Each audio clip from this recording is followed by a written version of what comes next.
Hello, this is Lawrence Lewis. And this is Sister Christian. Today is Thursday, April 16th, 2020. This is the Producers Happy Hour, a daily podcast with two producers on opposite coasts reaching out to our filmmaking and live event community to hear your stories about how the pandemic has affected you, your life, and your work. It's important for us to keep sharing our experiences, ideas, our stories. Your stories let us know that we're not alone. Email us, or better yet, record a 1 to 2 minute voice memo and send it to producershappyhour@gmail.com. Just follow the instructions on our website, producershappyhour.com. And please share the show with your high school reunion committee or your definitely your friends, your colleagues, your family. We want these stories to be heard, but we also feel that whether you are in the business or not, you can relate to them because they're very human. Christian, today we're chatting with Chris Weisehahn, a key grip based with you in New York City.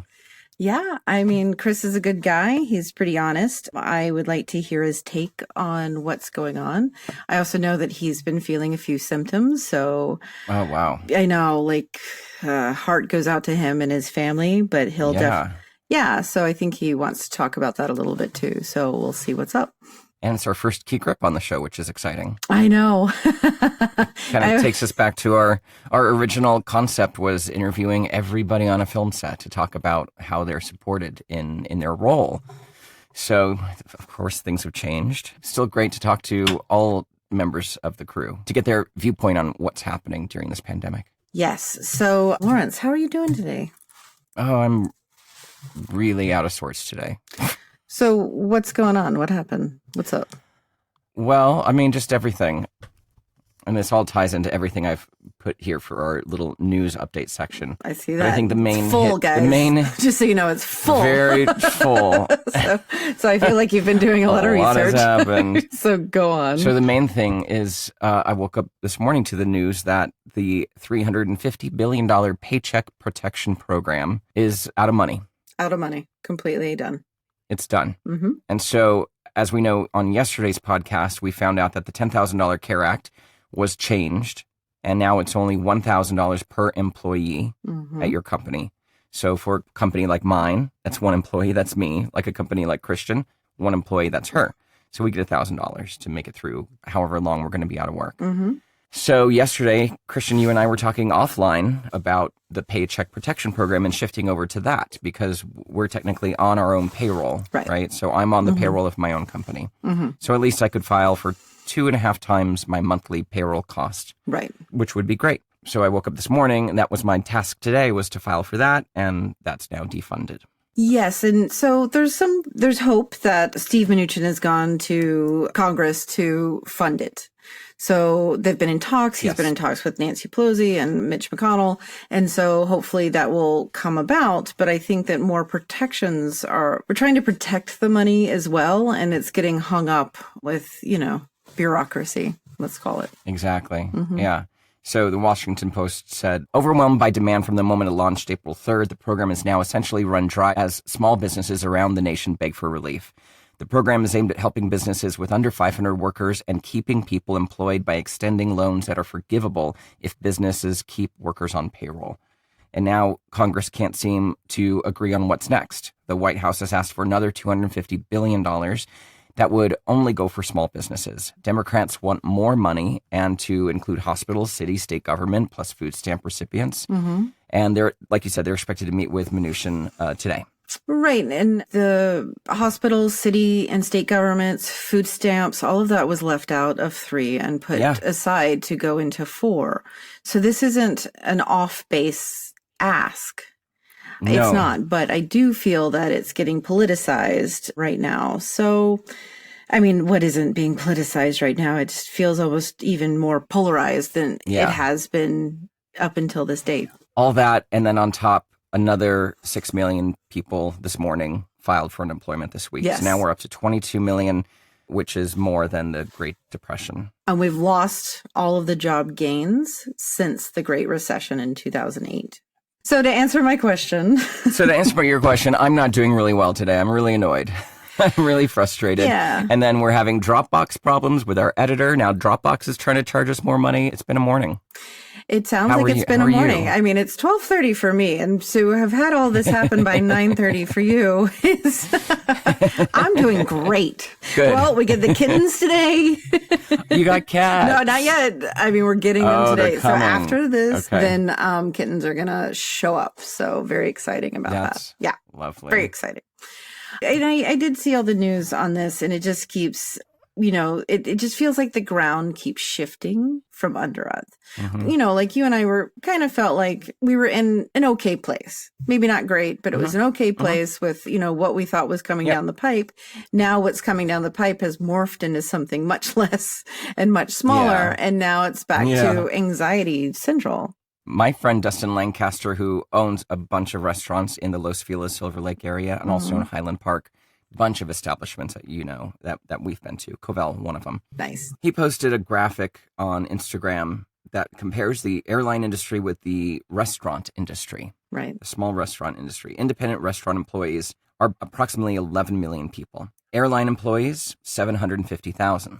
However, the CARES Act relief included $25 billion worth of airline-specific relief and $0 for restaurant-specific relief. Obviously, the airline industry's got lobbyists and representatives and power and all of that, but the independent restaurant industry is obviously struggling. So that's just depressing news. Yeah, and then there's the structure, right, of how the business loans were getting paid. Basically, if you had an ongoing relationship with, say, Chase, one of the, or Bank of America, it was easier for them to pay your loan first. So if you are a small business who may only go to a credit union or, don't use one of the big banks, your loan may have been bumped to the back of the line because lenders were paying people that they had relationships with first. Which to me feels just they should be paid in the order they came in. They should be paid in the order they came in for sure. Or, because everybody is hurting right now, but, and it feels like there was a tickle of something that I saw, which I have to do more research on, but it was like real estate and contractors and construction was kind of bumped to the front of the line too, because of the relationships with banks. So, I have to do more research on that. It just feels like our little tiny production companies that do plenty of business and we pay our taxes. I mean, we deserve the same recognition that everybody else does. So here we are. Yeah. I can understand what's got you going today. Yeah. Christian, do you see this thing that our good friend Susan Ruud Anderson sent us from AICP regarding the DGA? Yes, I did see that, but please. Okay, so this is a memo that came to all AICP members. And for our listeners that don't know, AICP is the Association of Independent Commercial Producers. It's a collective that barters for production companies with all the unions and guilds in the industry of commercials. So the DGA, the Directors Guild of America, has recently been asking production companies to complete a form in addition to the CPLF, which is the Commercial Project Listing Form, where you report which director and ADs you have working on your job for each job shooting remotely. So now, we have all these jobs where everyone's shooting remotely. Directors or filming at their home. To a exactly. Camera. Exactly. They claim it provides information that will allow them to consider granting a waiver to allow for remote shooting, which the DGA contends is not permitted contractually. Unlike the CPLF, which was created in AICP DGA collective bargaining as to content and use, this form was created only by the DGA and not approved by the AICP. In addition, they have communicated with their members that shooting remotely requires a waiver. So the AICP is strongly saying that they disagree with the requirement for a waiver when a director is performing their duties remotely. So that's kind of a big deal. The DGA is deciding whether or not they're going to allow these remote shoots to happen in every case. Right. And so technically, to me, that means that what they're trying to do, if a director's in their own house and they are a DGA member, they cannot work unless you've hired a first AD as well. And, everything that goes along with that, or they're not allowed to work remotely unless the DGA says they can. Yeah. Yeah. Which gets into that whole thing we've been minimum talking staffing. about with minimum staffing, covered work. Mm-hmm. If you send a camera to a real person, a hospital worker, with an instruction manual on how to use it, and they shoot themselves doing their thing, Mm-hmm. do you have to pay them as a 600 camera person? Or do you have to, shadow them? Right. You have to pay a Right. 600 camera person that's sitting at home. Yes, a person that can guide, focus, data downloads. I understand the protection that the unions are trying to give to their employees, but what I don't understand is the spirit of compromise here. Right. If people can work right now who have gone from working every single day to nothing, then I don't understand the logic right now. I know. Me neither. All That's right. what's got me going, Well, Christian. so I don't have a union. So I don't either. We don't have a union. We don't have a union. Not for the type of producing that we do.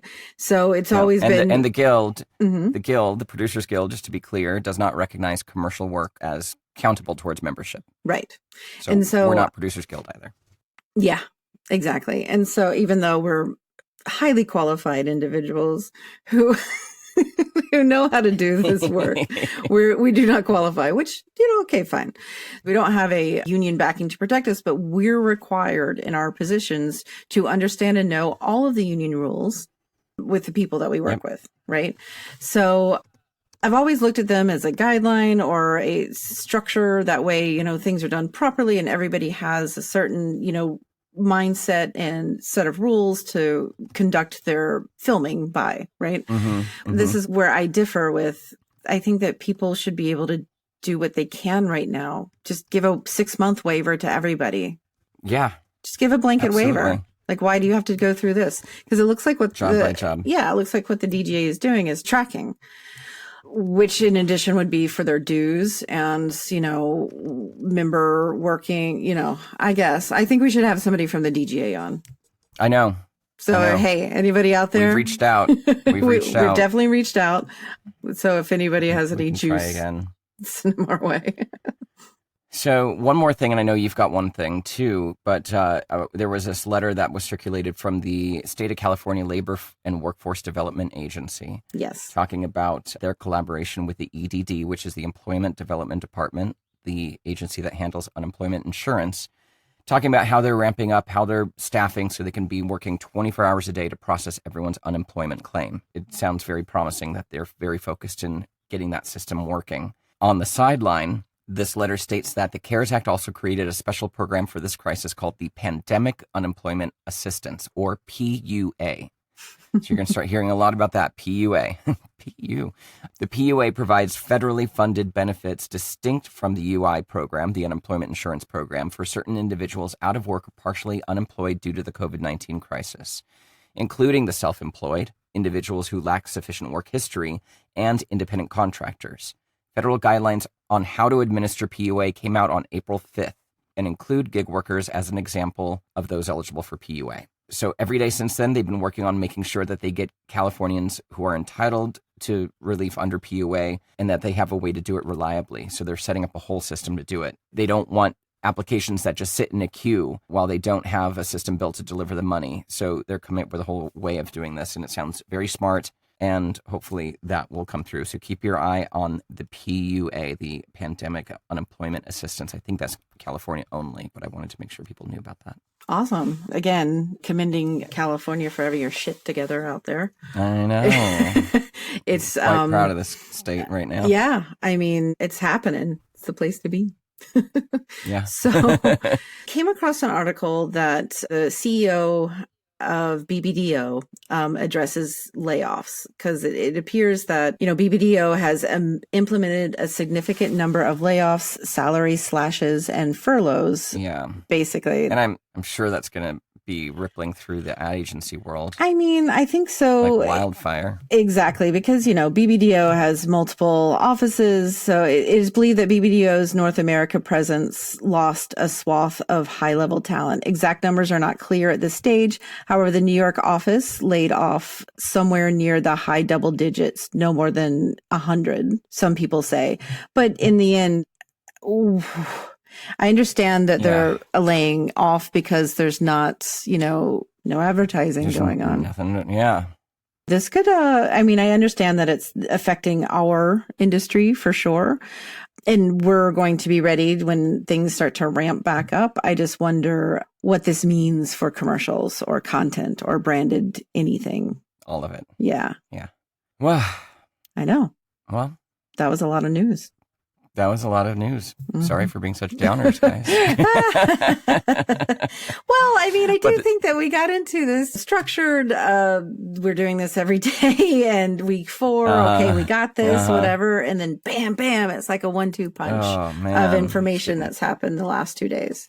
So, everybody needs to look up in their own state. There are some relief programs like the PUA for California. Mm-hmm. And there's another one in California that a friend of mine that's going to actually be on the show is signing up for. So you got to dig in, you got to do your research and see what's out there that you might qualify for. Grants, loans, I don't know. Well, Lawrence, since we're in this funk right now, why don't we try to take some action? Oh, yes. So on our website. Yes. So let's start off. Take action button. Exactly. Yeah. So go to our website and mentioning canceling rent in New York City. Oh, I did see like a feel good story. I should mention this actually. Michael Che of Saturday Night Live. Oh, I did see this. So I don't know if anybody watched Saturday Night Live. It was nice to see the thought that had gone into it. I thought it was awesome. During Weekend Update, Michael Che had said that he'd lost his grandmother, which is tragic. Yes. He's decided to pay the rent of 160 apartments in his grandmother's building for this month. And I thought that was amazing. He's like, I can do this. This is what I can do. I can't do it for more than a month though, because I'm not, it's not like I'm swimming in money or whatever. No. And so he's reached out directly to our representatives to see what the heck we're going to do about, rent come May 1st. Nobody's working. Yeah. So we'll see what happens next week. But yes, please go and sign the petition. Live Event Coalition is also there. They have a petition, as well as the PLSN and FOH Magazine's Economic Impact Survey. Those both have to do with the live event community. So if you work in live events, check those out, sign those petitions, fill out the surveys, because they're trying to give visibility to that industry and to Washington to make sure some relief comes that way.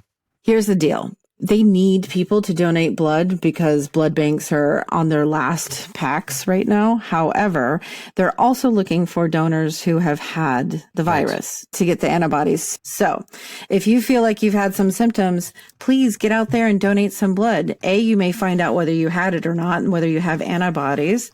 But B, you could be helping somebody to get those antibodies and turn them into helping somebody else. The USPS is also in trouble. The United States Post Office. This one just keeps getting worse each day.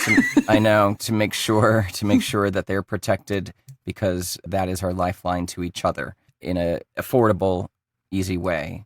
This is a big deal, especially when it comes to voting, because I don't know that we're going to be able to go to a polling center come fall. So save the post office. And then we have Globetops. Globetops is a friend of mine's charity where they take your old laptops, they clean them out, they wipe them, then they load the appropriate software, and she's donating them to children in New York City who do not have a device to do their homework on. This is impacting us in every single aspect of our community. So if you've got an extra laptop, please give it up, along with your blood. Those two things. Yes. Come on.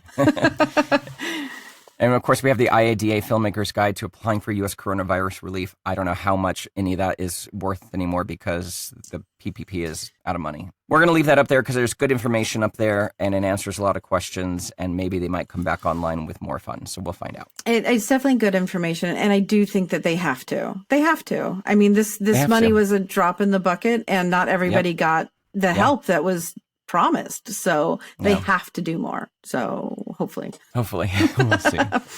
All right, enough ranting. Should we get on with our interview, Christian? Along with our interview. Chris Weisehahn is a New York-based freelance key grip with 10 plus years experience.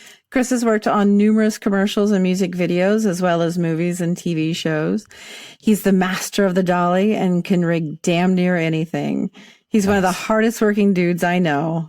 Ladies and gentlemen, Chris. Let's take a listen. Hey, Chris, thanks for joining us today. We'd love to check in with you first before we start to see how you're doing, how your family's doing. I know you and I spoke a few days ago and it sounded like you weren't feeling great, like you were missing your taste or your smell, right? Yeah, that's right. So maybe 10 days ago, I went to grab something to eat, and it's weird. Not having a sense of taste is very strange because you can still sense textures. Like I can sense sweetness, I can sense the texture of food, I can sense saltiness, I can sense things, but it's not registering as a flavor. It's just like the sensation. Right. The smell part is very kind of awesome because you can't smell anything. Everything is just straight neutral. So you are you can not shower and be like, oh, oh, leave it to you to say that. Well, how's your family doing? Everybody is good. Thank you for asking. My kid, I have a 3-year-old son named Mason, and my girlfriend is Samantha, and we're doing really well. We live, fortunately, outside of the metropolitan area in New York. Having a 3-year-old, we find all the little fields and things away from people to just get him to burn off some energy and get to run around a little bit because he doesn't understand any of this. He just tells me that we can't go places because people are getting sick. Well, I wonder if that's a bit of a blessing in disguise. I think it is at 100%. I mean, you try to keep your kids as innocent as possible for as long as possible. And absolutely. And Chris, where in the world are you right now? I'm in Hartsdale, New York. And for anybody that doesn't really know where that is, a lot of people are familiar with Yonkers or White Plains, New York. It's in Westchester County, just about 35 minutes north of Manhattan. Okay. And so you mostly work in New York. Can you give us a little bit of background on your career path? How did you start? What are you doing now? And what have you been doing up until when the pandemic hit? About 10 years ago, actually about 11 years ago, I started out when I went unemployed, kind of in between jobs. My brother is a cinematographer in the New York area, mostly doing documentary work. He was working on a short film for a friend, and he said, why don't you come out and work on this thing? So I did, and I was a production assistant. But on a short film, I know, as most of us know, we kind of, everybody wears a bunch of hats and do whatever is necessary to get the job done. So my initial experience was whatever it was. I got the craft service table ready, and then I went in and moved the light around, and then I grabbed the camera lens and, whatever it was that they needed me to do.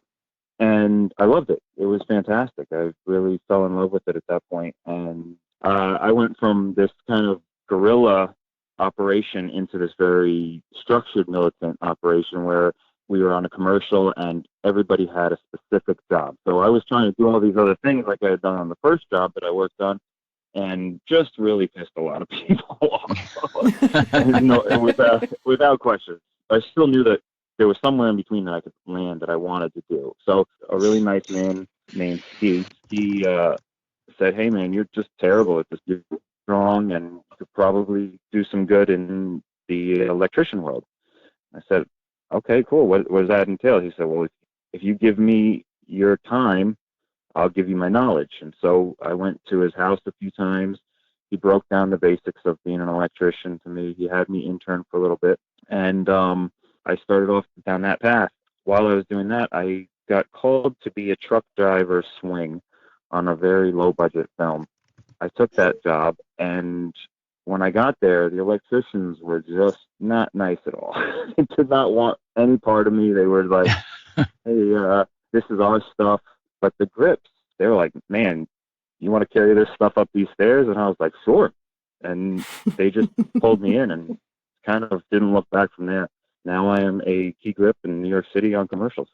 That's awesome. Were you on a project when the pandemic hit, like the second week of March? Were you on something? Were you finishing up something? Did you have a job get canceled? I was actually on something that the last day went from a full shoot day into a breakdown day. So we were at a stage in New Jersey. It was a week-long job. The days went by. It became more and more apparent that this wasn't just some sort of thing that was going to pass us by. You hear a lot of things each year, every other year. There's always like some kind of a bird flu or whatever that doesn't really. I'm sure it's very relevant to the people that are touched by it. That just kind of never fully becomes relevant in our area. We keep moving about our day, and it never really touches home. And so this was a very strange situation where we had a lot of jobs canceled. I had 2 jobs canceled at the end of the month of March while I was on the job that was shooting. And third day came around of the shoot day, and our producer came over to us and explained that they had decided to change our last day, which was going to be that Friday, maybe the 14th of March. That Friday was now going to pack the stuff up as neatly and quickly as we could and get out of Dodge. And so ever since then, I've just been doing the quarantine thing like everybody else, I think. Yeah, I think that was Friday the 13th, oddly enough, of March. That was my last day bidding a job. I turned in the bid and we started to pack up to get out of town. So yeah, I think that's exactly when things started to go a little haywire. Yeah, it definitely did. And you know, backtracking a little bit, I want to say that I'm glad you guys are both safe. This is... Oh, thank you. Likewise. Yeah, it's a hard situation. You know, I think that there are a lot of people in a lot of different scenarios, and I am fortunately one of the people that it is very easy for. I you know, maybe shouldn't say this, but I'm kind of enjoying quarantine a bit. There's some of us who are okay. We have our days. We talk about this often. For those who can, those who are not suffering and trying to figure out how to buy groceries, this momentary pause in the crazy world that we live in film production is a very, very nice break.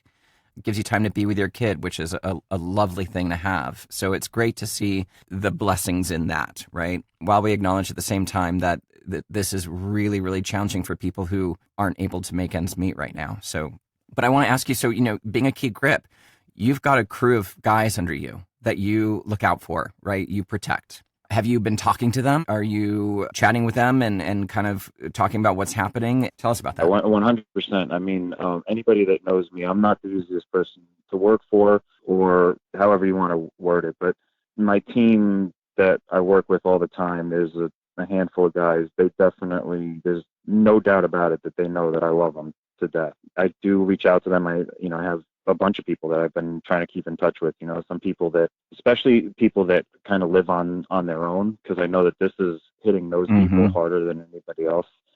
It's a hard thing to be stuck alone with yourself. And no matter how much you've got going on for yourself, after a certain amount of time, to be alone is a tough thing. And, you know, it's really something that I've been thinking a lot about because I've been down that road before. And I feel very fortunate, like we were just talking about, to have my family with me. And it's really awesome for me. But at the same time, it makes me think about all of my friends that are out there and maybe don't have the same setup. And I really do want them to know that I'm out there thinking about them. I think, you know, I want them to be safe. I want them to know that, you know, just because we're not working together doesn't mean that they're not out of my thoughts. I would love to know, are people reaching out to you for work at all? I just want to gauge what's going on out there because I've gotten a few calls. Lawrence has gotten a few calls. There's been like some discussions of stuff. I just wonder, is anybody like looking, have you received any calls like that? Not gotten calls for work, but I could tell you right now that this hurts my heart. I don't want people to be out there working right now. If you're out there working, you're not helping the situation. And I do know that there were jobs going on over the past few weeks. I know for facts that they were happening. I know that a music video was reaching out to people to shoot not far from me in Yonkers, New York. Really? About 2 weeks ago, which is unbelievable. It's absurd. And then I know that last week there was some tabletop jobs going on. It doesn't seem necessary. You know, it doesn't feel like you should be out there working. And I apologize if I'm hurting people's feelings or getting under people's skin. And I do not know people's situations financially, person to person. So, you know, It's just from my standpoint, in New York City, most people who work around take the subway to work or Uber or something. Is that within public reach? So that means that there could be somebody that just got out of your Uber that was sick. Now you bring that to set. Now you're touching equipment. Now you're interacting with 3-4 people. It doesn't matter that it's not as many people. If you even transmit it to one person and that one person then gets on the subway and transmits it to 10 more people, we're talking about how this started in the first place. It bothers me a lot. I know that there was a job that went on yesterday. What? That they were rigging a camera to a car that belonged to one of the New York City coroners. So you don't get any closer to what this is. Oh my God. It doesn't make any sense. It's insanity. And, I think it's irresponsible for the person to take the job, but I also think it's irresponsible for the people to be producing these jobs right now. Agreed. Yeah, who are these producers? We agree with you 100%. It is unethical. I understand that people have the thought of, like they'll turn it down if they don't want to do it. No, we should not be offering as producers the work right now because it's so dangerous.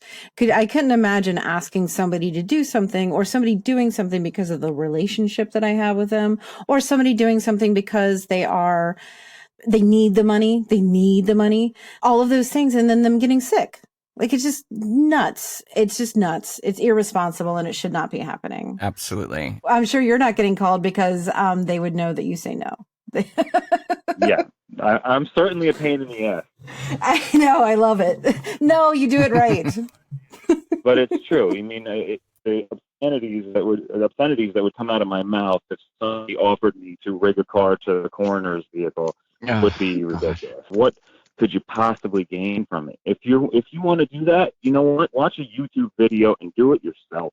Yeah, don't pull exactly. other people into the situation. The amount of things that happened in order to make this particular shot for this stupid thing, whatever it may be, happen is laws were bent. I'm, for one, really not happy with the fact that people are doing this. Yeah, it's definitely not good. And the film industry has a history of putting crew in peril and in dangerous situations. Generally, the first AD and the grip department that looks after general safety. First AD for the crew, personal safety, and you guys safety for equipment and gear and rigging and that kind of safety. So, yeah, coming from you to hear that somebody is asking that out of a crew during this time it's just baffling to me. So let me ask you, we all know that the future is a little untold right now, right? So we are going to get through this. We're going to go back to work at some point, but we all know that is maybe going to look a little bit different. Do you have any thoughts about what does it look like going forward when we are back to work? Because your department specifically, it's labor. You need people. Whereas, I can work remotely from home and I can have a coordinator working remotely and we can kind of pare down a small crew and have one camera person, and a lot of departments get scaled down. But when it comes to equipment and gear, hands and people and bodies that know the gear is what you need, how do you see us coming out of this when we go forward and we have restrictions on how many crew members we're allowed to have until there's a vaccine? Yeah, that's a really good point. And it seems like, everything is speculation at this point. Even on the smallest commercial job, we're going to have 20 to 30 people on set. It's just how it works. You always go to a location, and how often have you guys heard, well, so-and-so told us it was only going to be a small shoot. And in our minds, we're coming in as a small shoot. I only have a few $1,000s worth of equipment. We're like, yeah, this is a small shoot. But in their minds, they're like, well, this is enormous. So relating that, 20 people interacting with each other goes back to the same thing that I was talking about before with working right now. One person doesn't realize they're sick. They get 1 or 2 people sick. Those 2 people get more people sick. We never go from one job to another, to another, to another. And as much as I have the same crew that I love to death, I can't keep them all week unless I call them like a month in advance. So they're going to go on and see other people, and other people are going to see other people. I mean, we are a prime example of how things like this spread. So while in times of life being healthy and prosperous, it's a wonderful thing, and we all get to interact with so many people, and we have and people that we really care about. During a time like this, it can become very scary to go back to work, and I think that that's going to hold back the film industry, particularly in New York, because of how much of a petri dish New York is. You go into the subway and you're just like, God, I don't even want to go to the grocery store right now, and people are still riding the subways. I couldn't imagine doing that right now. That was disgusting. I agree. And I think that the city needs to be doing more for that, because I know it's a lot of essential workers that have to ride the subway. On the same token, you know, it scares me to death. I'm in a position where I don't have to. I don't. Do you know what I mean? I've always thought that about you guys, where the forefront of my mind whenever I do a job, especially if it's only for 1 or 2 shoot days, like understanding that you guys will have a shoot day before you get to my job and a shoot day after you get to my job. What I try to do is make sure that everything is great for the time that you're on my set.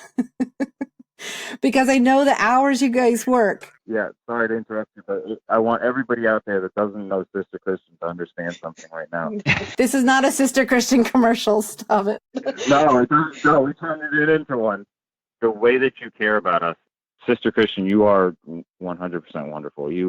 I don't ever feel like I'm compromising. I just feel like I'm with my friends and I'm having a good time. So I just want you to know that.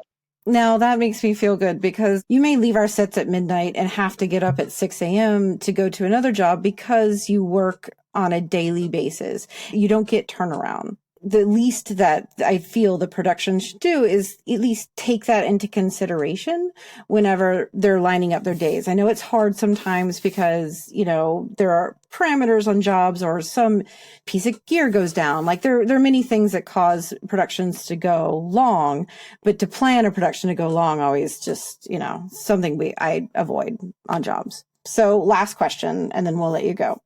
So when this is all over, and again, we don't know what normal means because we hate normal, but understanding that our lives will be different moving forward than they were before this. What thing are you looking forward to the most when this is over to doing? Could be anything.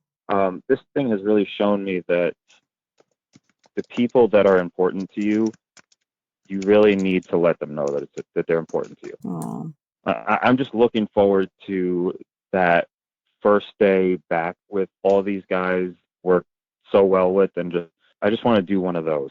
You know, just one of those jobs where you come on to set and they're like, oh, you got the dream team with you. The dream team isn't because everybody's so awesome at their job. The dream team is because you work so well together that it doesn't look like you're working. That's because you just love each other. You got so much. You go to battle with each other. As grips, we're in the rafters, we're on the ground, we're in pools, we're doing crazy things all the time. And beginning of the day, end of the day, my guys all know, the ones that are with me every day, we start with a hug, we end with a hug. It's not something that I've made a law.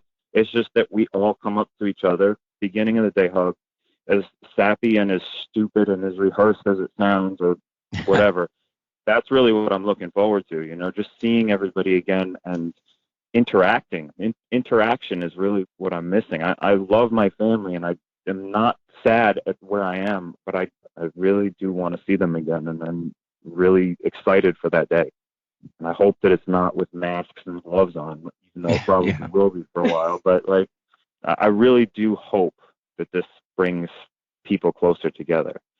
In New York, I think that it's a blessing and a curse. You know, we are resilient because we have short memories.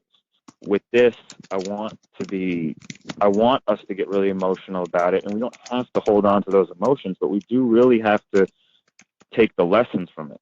We have to be more kind to each other. We have to respect each other. We have to, you know, everybody's job is really important on a film set. And in the reverse aspect, it could be anybody that could get anybody sick.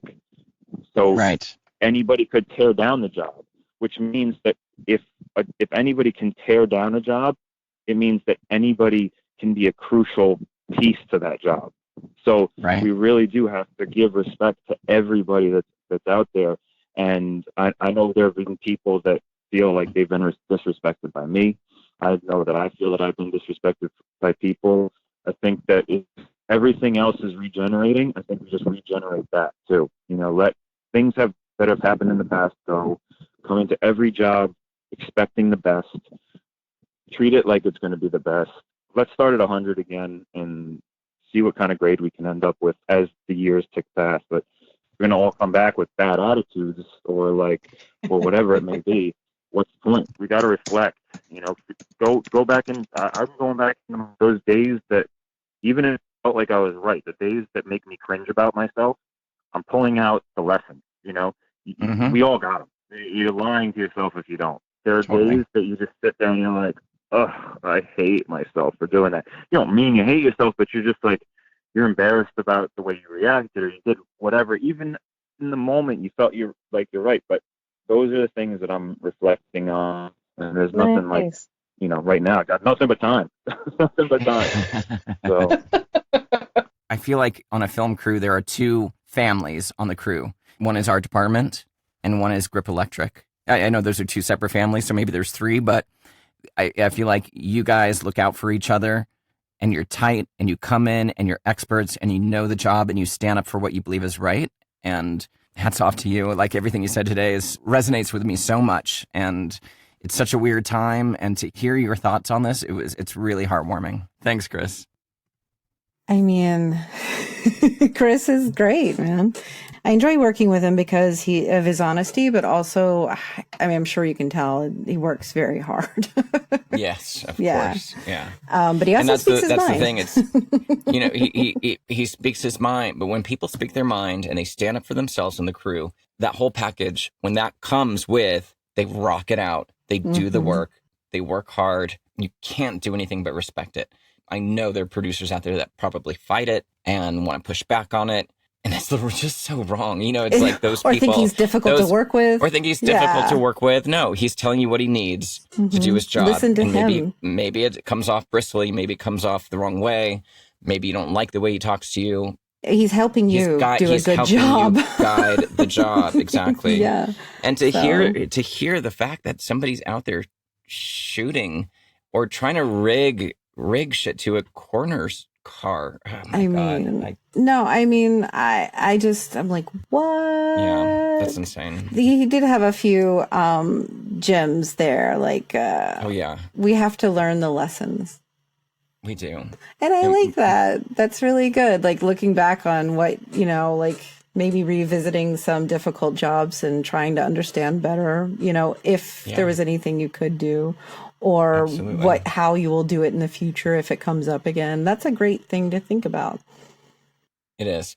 We've touched on that before in past episodes of hoping we just don't go back to the way things were. There was another video that I saw I want to talk about on tomorrow's episode, but somebody was saying, can we just for 1 second during this moment, all just think that maybe the way we were doing things was wrong. Yeah. I mean, sure, we did a lot of right things, and that's just how, not to blame anything. But yeah, some things maybe were wrong. Yeah. And now is a moment where we get to look back and think, I could have done that better, and this is how I would do it better. A redo. And maybe we can hold on to that coming out of this. Right. A mulligan, as they say. Start at 100 again and see what kind of grade we end up with at the That's end. That's a good right? one, too. Yeah. And as New Yorkers, we are resilient because we have short memories. And that was interesting, too, because in our job, we work hard and but coming back and doing the job day after day with a good attitude is because you can let a lot roll off your back in this job or understand that what's happening is a learning experience. So again, he's definitely hit a few nails on the head there. Pain has no memory, right? Right. So when you go through a painful situation like now, your body forgets it. And I think that's ingrained in us. I read this, call me crazy. I read this somewhere at some point. That okay, crazy. It's why women are able to have a second baby. Yeah. That pain, the pain of labor, it's disposable. It right. doesn't last with you. You have some vague memory of it, but you don't understand it. And the love you feel of what you created overcomes that pain. So you have a second one. Same thing when we go through something like 9/11 or what we're going through now, the pain of it, we don't forget it, but the pain of it, we don't have a memory of that feeling. So we just kind of go back to our lives, and that's how we can get through events like this. So a part of that means going back to bad behavior, going back to the way things were. But hopefully we can learn lessons out of this, and we can all come back at 100, like you said. I like that. It's gonna be good. What a great show. Today. Man. Yeah. We should definitely thank Rob Bloomkey for being our editor and producer type, doing this show for us. Yeah. Yes. He's been making us sound smart for the past 26 episodes. So thanks to him. We should definitely thank Christopher Daniels for our beautiful logo and show artwork that was created back when this was about having drinks and chatting with film production people before the pandemic hit. Also, thanks to Kyle Puccia for the great music that we have not used. Maybe we'll find it someday. We'll find another. Someday we'll bring music back into this, and we'll find another track that makes more sense for what we're doing now, because it all changed. But I think that's it for today, right, Christian? That's it for today. That's all we got, all folks. Right. Everybody stay safe, stay connected, and stay active, and please stay home. If you leave the house, please wear a mask, especially in a few cities now. You're going to get fined $1,000 for not doing it. So not only look after yourself, but you should be looking out for others in case you're carriers. So please wear your mask, wash your hands constantly, and don't touch your face. Be sure to send us your voice recordings or emails to producershappyhour@gmail.com. Yes, we love hearing them. Lawrence, how do people reach you directly? LawrenceTLewis.com, or for voiceover work, voiceoflawrence.com. You do voiceover? I do voiceover. Everyone, Lawrence does voiceover. It's the only thing that keeps some money coming in right now. Exactly. Christian, how do people get a hold of you directly? They can get me at sisterchristianproduces.com, soon to be new website. Hey. I can't wait. Yeah. When is that happening? After the subscription challenge and okay. All right. before we're back to work. Good. I know. So there you go. All right, folks. See you tomorrow. Thanks for listening.